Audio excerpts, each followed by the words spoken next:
Hello, everyone, and welcome to the Franchise Show. This is the show, and I'm going to do it where we get under the hat of all things franchising. And it's a live show. Well, it's live if it's November the 25th at 5:15 in the UK and 12:15 in bits of America, and we're live for about 45 to 50 minutes. So if you are here, please pop in a comment, say hello, and get involved in our conversation. Because I say it each week that you are the producers and the directors of this show. So we love you to get involved in these topics. This is a conversation not between two people, but between a community. So, what do we do each week on the Franchise Show? We take a new topic and we take a lovely guest. And this week is no exception to that. We have a fantastic guest with us. So, the topic today is creating a global franchise network. And to talk about that, we have the lovely Tom Corcoran from Chicken Cottage. Tom, welcome to the Franchise Show. Thank you for having us. Absolutely welcome. It's fantastic to have you with us. I know that you've watched the show a few times and you've been involved in the audience, so it's fantastic to have you with us today. So perhaps for people that don't know you, you could give a little introduction to yourself and to Chicken Cottage, kind of how franchising has come about and the brand, and then we'll get into the topic today. So thanks for having us. My name's Tom now. I look after the business overall. I'm now the COO of Chicken Cottage. I've been with the company for, well, it feels like a lifetime, Harvey, in all fairness, but for nearly 5 years now. And it's definitely been a roller coaster ride. Definitely remember joining the company and thinking, there is a dark side to franchising. There's got to be light at the end of the tunnel. The business has been around in the UK now for 30 years. We've franchised into other countries in the past, dipped our toes into other markets and really immersed the brand into new cultures as well. However, when I joined the company, we had, let's say, 67 sites in the UK. Our lowest point after we'd taken over and really set some foundations, we dropped down to just 42 sites. And to date, we are now trading with 72. And by the end of this year, we'll complete with a minimum of 75. We are expecting 77 though. So really good progress from the brand. My background is working with other large franchise companies, should I say, the Golden Arches.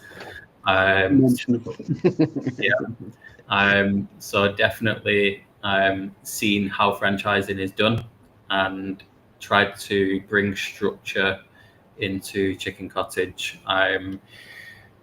We've definitely got a great team. And some that, you definitely bring a lot of experience to the table, whether it's franchising, operations, marketing, and finance. Some great pillars in the business, all coming under one roof. And in the last probably 18 months, we've now started to grow into new territories again, back in Pakistan and growing in Dubai and the UAE, which we are opening next year. Our largest international market in Kenya, we've now 9 sites trading. Literally just ended a call to them before we came on air. And also in Saudi, where we're building our first site in Medina. So some really good locations. Key ones for us as a brand, everything that we do has halal values. And to be going into Saudi, which is one of the holiest places in that Muslim world. It definitely resonates with a lot of people. So it's seen as definitely a really good move for us. Fantastic. But, yeah, we've got foundations, we've got structure, and we've now got growth. All we need to continue to do now is execute daily and deliver back to the franchisees that we work with. Yeah, I love that. I mean, you clearly put your franchisees first. You explained there and you opened with dark side of franchising, and franchising can get difficult. You've clearly turned things around. I've personally spoken to a few of your franchisees and they're loving the brand, the ones that I've spoken to, which is fantastic to hear. I love when franchising works. I love when franchising is exciting and people are getting into it, and they're loving it. And it's clearly the case for you guys. And some really, I mean, today we're going to be talking about global expansion, franchising. You've got some really exciting and interesting areas there that we're definitely going to get into.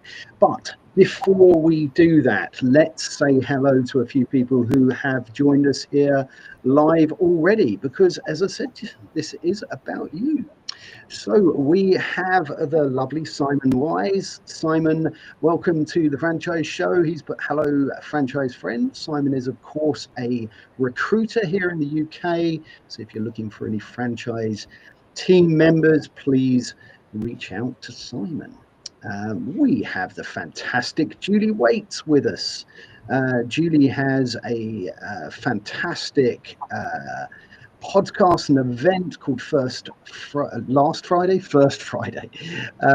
and it's a fantastic event where you get guests and you get fantastic information. And she's put, good evening from a very cold northeast of England, just hopping on before the football this evening. Excellent. Well, enjoy, and great to have you with us at the beginning of the show today. We've got the lovely Neil Newman with us. Neil is, of course, from Gather, one of our lovely supporters. Neil's put, hi both, good to see Tom on the show. I see the company is growing well. Congrats to Tom and all there. Well, thank you for being with us, Neil, and looking forward to hearing your thoughts as to how we can question our networks and our franchises and how that can help us expand, how we can do that by getting better information into our businesses. Who else have we got with us? We have Shams Ali, amazing turnaround, Shams has put, fantastic. We've got a question coming up from Simon. And let's just say hello. We've got the lovely Joe Caruso with us. Joe is an incredible asset over there in the US of A. I'd very much recommend connecting with Joe and talking to Joe if you're looking at global expansion to America. He's put, good afternoon, Tom and Harvey, from here in the beautiful Havre de Grace, Maryland, on the beautiful Chesapeake Bay on the mouth of Susquehanna. I can never pronounce that, Joe. I'm going to every week. P.S. I do. I can't believe he's actually put that afterwards. I do enjoy Harvey saying Susquehanna out loud. Yes, well, I'm doing my best. One day I will learn to pronounce that correctly. But until then, I am here for your amusement. Let's have a look at a question here from Simon. He's put, how do you grow globally? Masters, joint ventures, or direct? Yeah, it's a really interesting question. There are definitely lots of ways to expand in another country. What was your method of choice, or did you give them all a go? I would always say master franchises, Okay. and ones that actually have a purpose in the country. I think it's much more reasonable, let's say, for your master franchise to be an expert in the country. And I think sometimes you just have to realize where your expertise are. Is it globetrotting, spending time with individual franchisees in different countries, or is it focusing your attention on one group who can grow strategically? For example, in Kenya, our partners are a fuel station company, and they created a subsidiary who are with us and a global pizza chain as well. And we're both in the same units, we're both side by side, and we grow in the same way. However, that master franchise business and their fuel station company are experts in territory. They know the business really well. So we tap into their local knowledge, their expertise of where to go first. It was their decision, for example, to stay very much in Nairobi to begin with the first 6 and 7 sites, and then to start looking at the outlying areas. And strangely enough, we went from Nairobi to all the way outside into an area called Narok, because of the amount of litres per week that are sold. And great area, very popular for truck stops and for people stopping by. So using their local knowledge, and similarly in countries like Saudi, where everyone has the ambition to be, let's say, Riyadh because of sports, because of the culture, the lifestyle, the fast-moving environment. However, our franchisee really wanted it to have purpose, and Medina was that place. And whenever we speak to people now and we say we're going to be opening in Medina very soon, the look of pleasure on everyone's face that actually it has so much love and so much purpose for people. So again, using the master franchisee's knowledge of the country. And don't get it wrong, in some cases, we do give the ability to sub-franchise as well, because as long as the structure is there, so let's say you've opened 5 sites, you're now able to sub-franchise because you've got your structure, you've got your supply chain, you've got everything else organized, which we help set up. And then falling on from that, it's then, okay, now we're a little more comfortable with you doing this and you setting the stage for your growth as well. Great. Okay, so you set them up as a master franchise. Their first sites are owned and managed by the master franchise. Once everyone, including the master franchise, is comfortable with what they're doing, you then bolt on the facility to be able to for them to find their own franchisees within that region. I like that. I think that's a good way of doing it, rather than giving them all of that at the beginning. You know, it's a stepped process then, isn't it? But before you know it, you would end up with people wanting to grow through sub-franchising more than understanding what the business is all about. And it's the same in the UK. You know, in any business, you really need to understand the nuts and bolts before you can start moving forwards. And you've really got to be deep inside the business to have that energy and passion about it as well. It's not just a commercial transaction. Franchising, very honestly, the way we talk about it inside the business is that you are dealing with people's money and people's investments. Quite often it's someone's livelihood that they've saved with. Make it count and do it right. Probably 2 key points there, and don't ever take it for granted. The moment you start to see it as just a financial transaction is the moment you lose all sight of what matters in franchising, and you very quickly become known for all the wrong reasons and gain the wrong reputation. Absolutely. I was like a nodding dog there, because I was agreeing with you so wholeheartedly. You know, but that passion, making it count and doing it right, you know, I think they're 2 really strong statements. Whether you're growing here in the UK or in your own market, or whether you're looking at doing that globally and expanding into new regions, to keep that at your heart, to keep on making it count and doing it right, if you keep that at your heart, then you're gonna start to go down the right type of road. I think it's really interesting as well. You've been talking here about local knowledge as well. You know, really important. You know, you might as a franchisor, you know, you might decide, you might get an inquiry coming in for a region, right? And it might just be someone that, you know, is excited about, you know, doing something in that region, but actually they would be more suited to be a franchisee ultimately of that master franchisor in that region. But Kenya was really interesting when you were talking there about those fuel stations. You know, I was lucky enough to go to Kenya when I was younger, but you know, it's a region and a part of the world that unless you know it well, you know, you know, getting the right locations and putting that structure in place for not just building these locations, but supplying them with ingredients and things that you need reliably. It can be really tough unless you know the right people, can't it?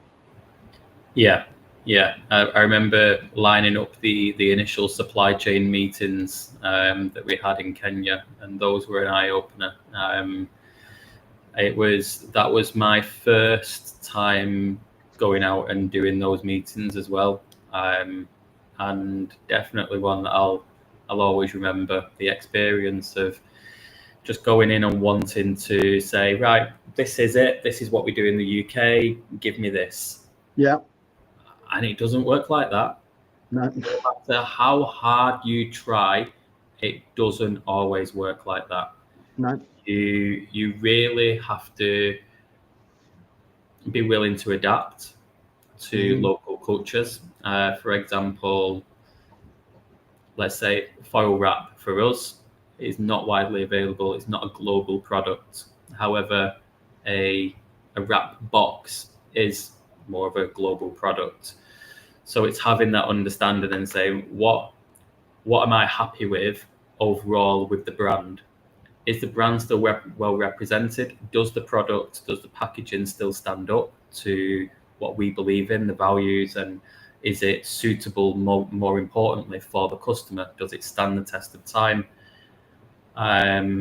And it's having that ability to give some flexibility in things, let's say, like packaging. Another one which I mentioned earlier today was signboards. In some countries, you can't use an aluminium signboard, Oh no yeah, matter we were how talking hard. about this. Yeah.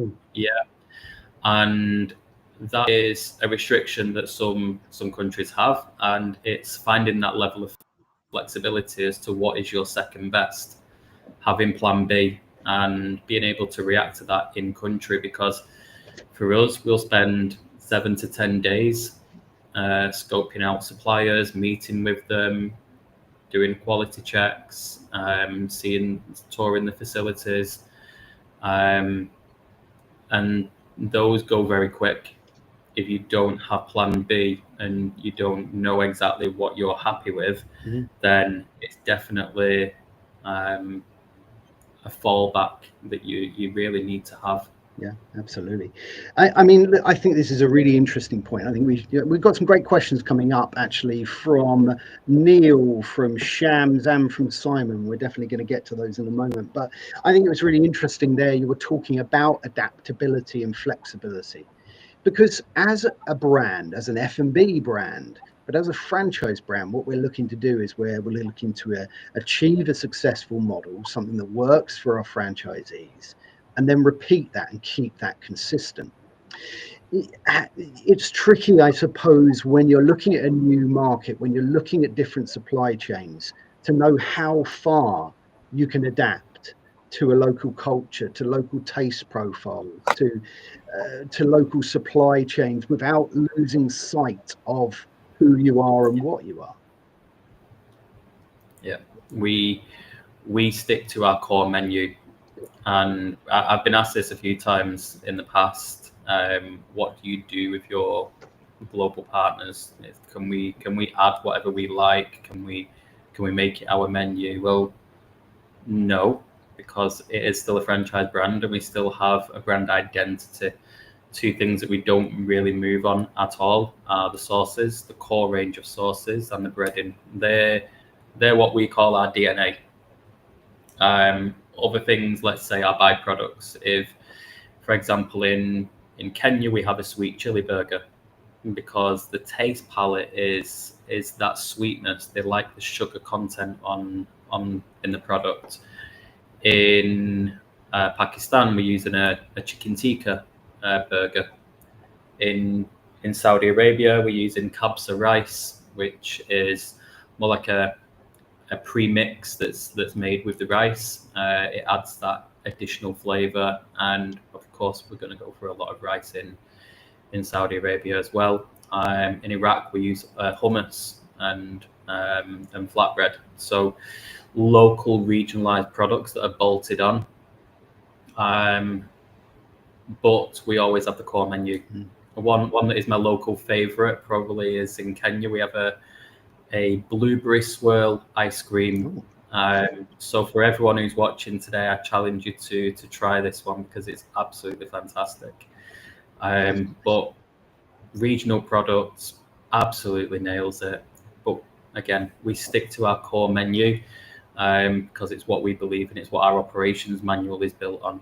And we have a global operations manual. It's bilingual now as well. So this year was the first year we took it bilingual to support our global partners. So it's written in Urdu and it's written in Arabic as well now. Wow. I mean, to produce your ops manual in different languages, to get the nuances of what the ops manual stands for, to come across in another language, that must have been a real challenge. Yeah, believe me, you can't always ask ChatGPT or AI to convert it. It doesn't work like that. No. There's definitely ways of writing things, and getting it right is important. So we have gone through the painful task of having our team read through the manual and make sure that word for word it was right and made sense as well. And now we're able to live and breathe it. So yeah, it's good. I mean, that's such an important part of it, the ops manual. I mean, Penny is often here, but I've put up her QR code because she is our ops manual specialist. And yeah, it's just one of the core parts of your business. You know, when you've got that franchise business, you converted it into various documents, as well as that being communicated with fantastic team members. The ops manual is a big part of getting those values and getting that across into a system that's then repeatable. We're going to get to a few comments now. Before we do that, I'd like to welcome a few people who have registered to join us this evening. We have Gemma Smoker, we have Joshua Huff, we have Basil Salmon from Auntie Anne's. Who else have we got? We have we've got a franchisee, Taco Bell and Pizza Hut. We've got someone from Bojangles. We've got somebody from Chopsticks. We've got lots of different people with us. So welcome to you all. If you are watching this now, please pop in a comment, say hello, and get involved in our conversation. And talking of that, let's have a look at a comment here from Simon. So Simon has put, is your global expansion strategy proactive with a demand pull global marketing strategy, or reactive to inbound inquiries for different global markets? Great question, Simon. And actually, we touched upon this because some franchisors absolutely are reactive. They get an inquiry, it's from this region of the world. They go, okay, what are they like? Are they fitting with our values? Are they right for our brand, etc., etc.? Did you do that, or did you think, what regions of the world are right for Chicken Cottage? Where should we direct our efforts, and then sort out those regions and people? Very honestly, I displayed our what we call the plan to win for our business for next year, and in it we have target key areas that we're looking to expand into. Those key areas are ones where we share common values, ones where we believe that the growth is right, and also ones where we know that our marketing team can really focus on and put some energy into. So we do have ambitions to be in, let's say, high tourism areas, but also ones with high local population as well. If I was to touch on one, it would be Morocco. And on the back of that, just what you mentioned about, receiving inquiries in, there's some that we do get, and we look and we think that sounds good. Let's speak to them. Absolutely, why not? There is no stone unturned for us. However, there are some inquiries that come in where you have to look at it and say, will our supply chain be suited to that area? Our supply chain in particular, where everything must be halal. And with that and our values, there's some countries where it may be a question. There's a question mark over that. One key market for us, it sounds great to be in the US. However, for us, we heavily advertise everything as halal, and it's always a question mark of, is that going to deliver us the right purpose? But equally, we don't really have any inquiries coming from the US in that same way. Yeah. So to answer that honestly, we do have a plan, and we are targeting certain countries.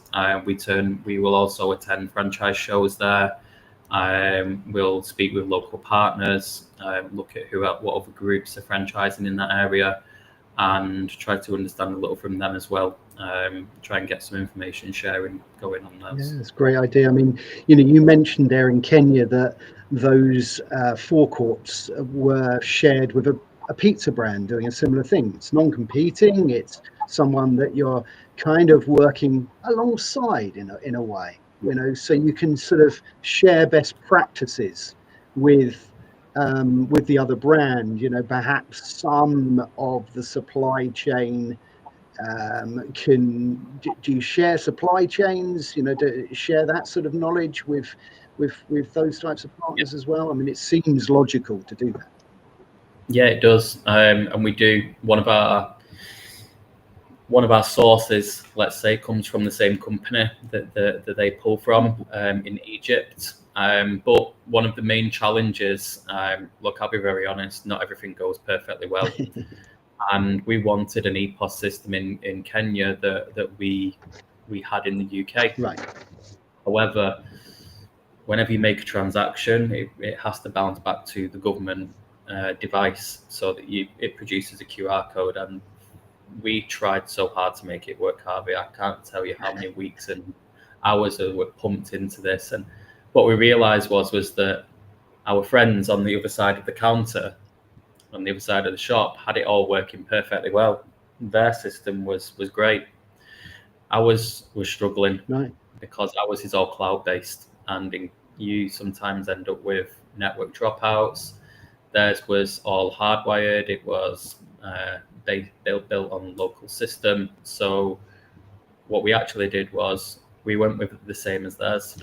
Not only does it match the cost for the franchisor, for the master franchise, but it means simplicity. It means one person understands how that system works in the country really well. Yeah. We learned how to use it. We learned how to adapt.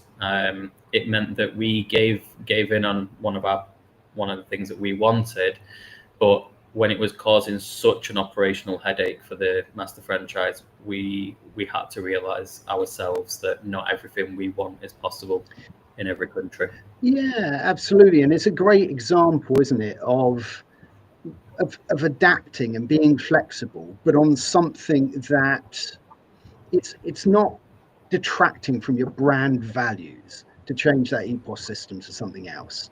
it's improving operationally for you, it's improving operationally for the master franchisee. And look, you're learning together, and it may well be that there's some other thing that pizza company learns from you, and you help them out, and you're kind of stronger together then as you're growing together in that new region. Let's have a look. We've got a few other questions and comments coming up. We've got one from Joe, another one from Simon, one from Neil, and one from Shams. Let's have a look at the one from Shams. So Shams has put, how do you identify struggling franchisees, operators, and at what point do you intervene to protect the brand? Great question, Shams, actually. I like this one because I think there's a danger sometimes when you're expanding globally that there's a detachment from that original franchisor, and that you can lose sight, lose track, lose connection. And then when that happens, these things can perhaps go unnoticed and undealt with. Well, how do you deal with identifying these things? I think if we look at splitting that between, let's say, home is in the UK and global, because there's two ways to identify that, and I think a lot of it comes down to how engaging you are as a brand with your franchisees or master franchisees. We speak to our global partners weekly, and we always encourage very open and honest conversations. And there is no secret in this. We opened Kenya 2 years behind plan because we wasn't getting it right, and they was very critical of the way that it was handled initially. Then thankfully, when I took more control with the global operations, we started to have more frank conversations about getting things done. I think it's almost written on the walls in our offices, just get it done. Yeah. But very honestly, it's having the ability to have those open and honest conversations. Our master franchise in Kenya has openly, said, this is our plan for next year. Okay, right. What are we doing how are we going to fund it? How are we going to grow to that point? What does the team structure look like? How's our distribution going to manage? So all of these conversations, and going back about a year ago, they said, we would like to slow down. We've not got the structure in place. We need some support with that first before we support more store openings. No problem. It's our job as franchisor to make sure that it works for both sides. So we spent a lot of time investing into the country and putting our own time and resources in, making sure the structure's fit for purpose and making sure they've got the right team members in place. Yeah. Bringing someone new into operations, making sure distribution can stand on its own 2 feet, and really setting the structure. So all of the pillars that really belong to franchising, because it's not just about finance and counting the royalties. No, you've got it. As well as that, there's also a point where you look at the sales. So, for example, in the UK, we take the sales data and we're comparing year on year, week on week. And soon we'll be using AI to support that as well, by asking for support with that. So AI provide me with last week's sales compared to the previous weeks. And that's all things that we do through our EPOS system. But also, when there are the unfortunate times when some franchisees will suffer financially, and it may be a HMRC bill, it may be something that's unexpected, and we support with that as well.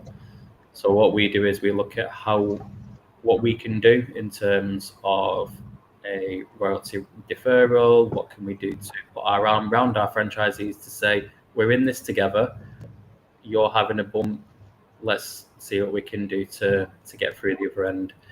It may be that we need to put more time into marketing, but all of that is data driven. It's all done through what are we doing about the average order value, or what are we doing about the customer count coming through the doors, and where do we sit in terms of deliveries. So operations and marketing will generally sit down side by side and pull the data and look at where it's going right and where it's going wrong. Yeah, I mean, look, I love that. I love the idea of putting your arm around the franchisee, and being there with them. It's not just about collecting royalties. You're clearly very open. You've been very open in this discussion. You've talked about the dark times. You've talked about difficult times, and that's part of franchising, difficult as well as great times. But what I also love that you said there is when something's going on, you look at it, you look at that data, whether that's via AI or whether you're just looking at those spreadsheets and comparing like for like. And it's going to be one of two things, isn't it, in terms of the numbers? Either there's not enough sales coming in, which is going to be more towards the marketing effort to try and bring more people to the door, or it's going to be about profitability, which can be maybe some of the operational things, staffing, costs, those types of things. But and whether that's in the UK or whether that's in another region, these things are really important to monitor. One of the questions, and we've got about another 2 or 3 questions, so I want to get to those as well. We've got 3 questions, so that's fine. But one of the things that I wanted to talk about was people. Actually, we've touched on people.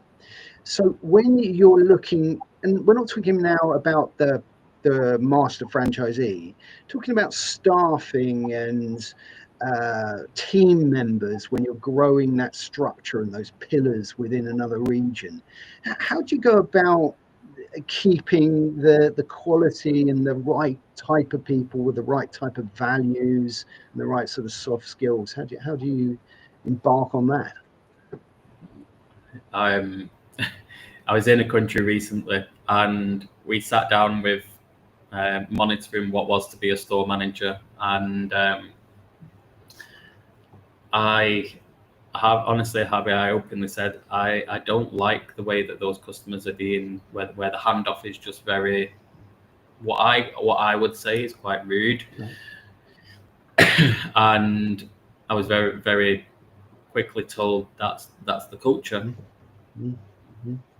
And you have 2 clashes here. You have the culture of your brand and you have the culture of the country. And which one gives in? Yeah. Because when people come to Chicken Cottage, they should get a good handoff. They should get a thank you. At least the bare minimum is a thank you. See you again soon. Thank you. Here's your order. And even if it's just the delivery driver, thank you. Please complete the order on your phone. It's just nice. To us, it's just normal. But to others in different countries, that's not the way that it's seen. It's seen as off you go. So where do you give in, or where is the line? And for us, it's stick to the core values. Yeah. Is service standards are a standard in the business across the whole business. We don't give way on that. Mm-hmm. We give way sometimes because technology comes into it more. So you don't have the greeting over the counter used in the kiosk. Or some countries want more of the counter service than the kiosk. They want it to be more face to face. One thing we'll learn is that in some countries, people will spend more time looking at the menu screen than they will talking to you. So how do you go about that and fix that? You make sure your menu screens are bold enough and pictured with sometimes very boxed, so people can point to it and say this one. But yeah, it's where you have that line sometimes, and where the values are going to be hard-lined and say no, we will not tolerate that. I think, look, I think this is really interesting. Years ago, I had this opportunity to open some restaurants in Malaysia, right? And we had a very similar conversation around people and culture, and actually, in doing it in the way that we would here in the UK, and the politeness and the saying thank you and the please and those niceties that in some cultures aren't necessarily adopted as the norm, can set you apart from the competition in that region. Because even though it's not the norm, it's not unpleasant for someone to be kind. and to be pleasant to you. And therefore, if you're used to people not doing that, even though you've accepted it and you don't object to it necessarily, if suddenly you go into a restaurant and they're really kind to you and really polite, you think, oh, wow, I love that. That's great. I want to go back there. I want some more of that because it made me feel good. So I think sometimes having yourself sticking out a little bit, sticking to those true values, especially if they're good, kind, genuine, nice values, it can never do you any harm. Let's have a quick look at the chat because we've got some more questions. Want to make sure we get to those in the last sort of 5 minutes or so. Let's have a look at one here from Neil. Neil's put really informative stuff on not just financials, but what else could you share from your success of turning Chicken Cottage round? What were they doing wrong, and what have you turned around? Just interesting to hear. Yeah, I mean, maybe you can look at this on, on a sort of a global sense, because that's the topic today. But were there some new initiatives that you implemented or that you learned as you were going along that's up and beyond the financials as you've been expanding? Yeah, I think sometimes. Yeah, I'll say this very honestly. In the past, in some franchise businesses, it's with as franchisors, you're very quick to look at it and say, what can I get out of this as well? What can I get out of this supplier arrangement? What rebate am I taking back from this? Quite often, that's not always the right thing to do. By making it more expensive for your franchisor, for your franchisees or your master franchise.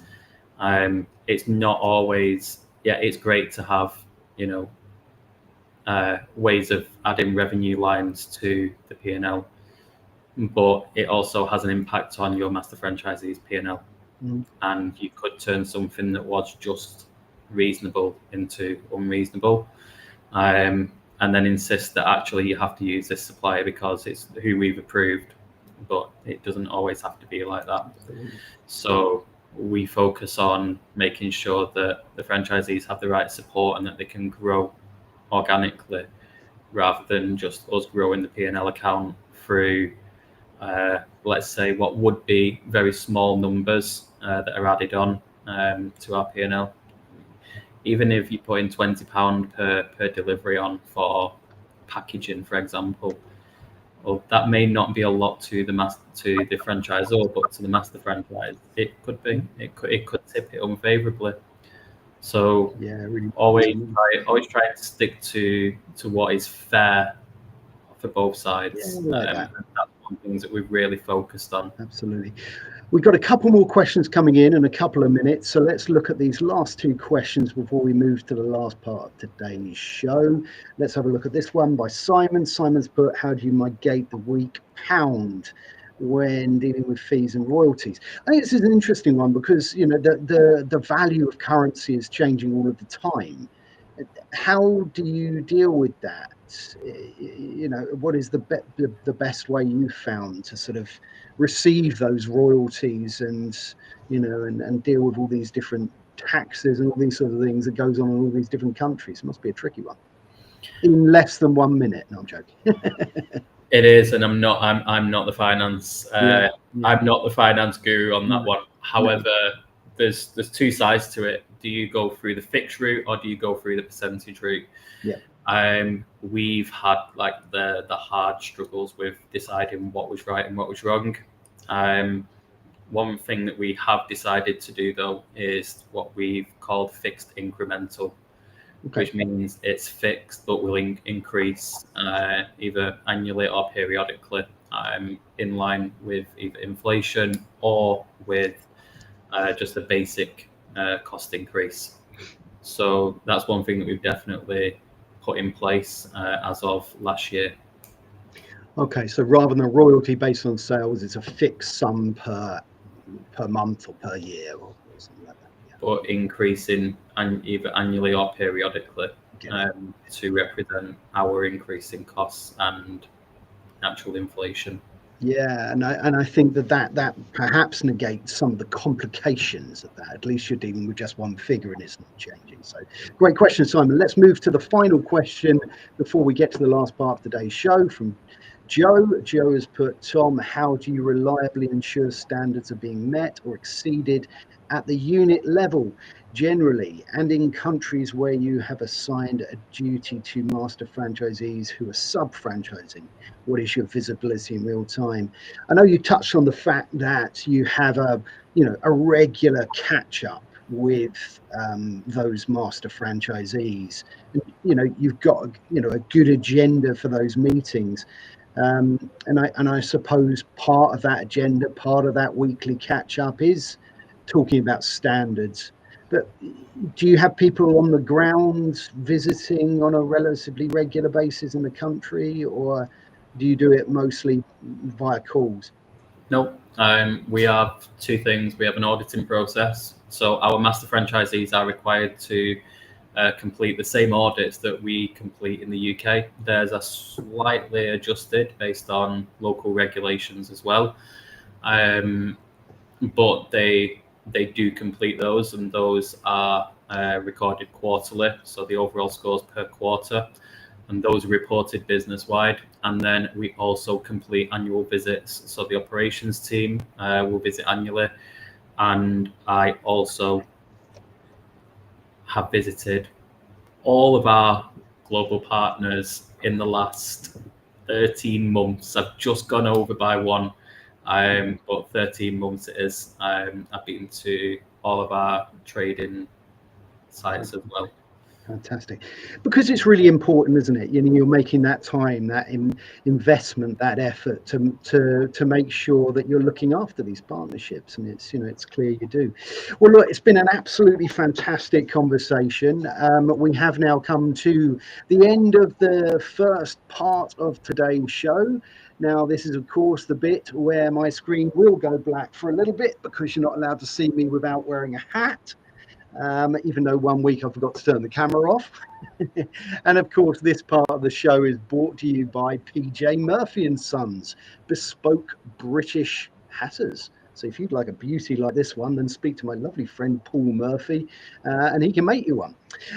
So now this is the part of the show where we stop talking about global franchising and Chicken Cottage, in fact. And we want to hear a little bit about Tom. So we normally ask a question. Have you met anyone famous, claim to fame, interesting hobbies? So I'm going to let you pick that and give us a little story about one of those, perhaps. Yeah, honestly, I never thought I would have experienced this, but Shania Twain, there's a short program, dare I say it, called Chicken Shop Dates, and they decided to film in our store in Paddington, and it was all very quiet, and we never knew until the night before, and I was told that it's going to be Shania Twain. Oh, wow. No, it's not. No, it's not. And yeah, she turned up. She sang behind the counter with a bottle of sauce in her hand as a microphone. And did she say, "Man, I feel like a chicken" or something like that? Did she change any lyrics? Because believe it or not, she doesn't like chicken. Definitely not chicken nuggets either. No, she's in the wrong place. Yeah, it was amazing. Great experience. Oh, I love that. Brilliant. Fantastic. Well, look, the other thing is I said that you can get your own back on me because you've answered all of these questions beautifully and shared your experiences. So you get the chance to ask me anything you like. You can let me get away with this. Nobody has so far, and I don't know what this question is going to be. So please ask anything you like.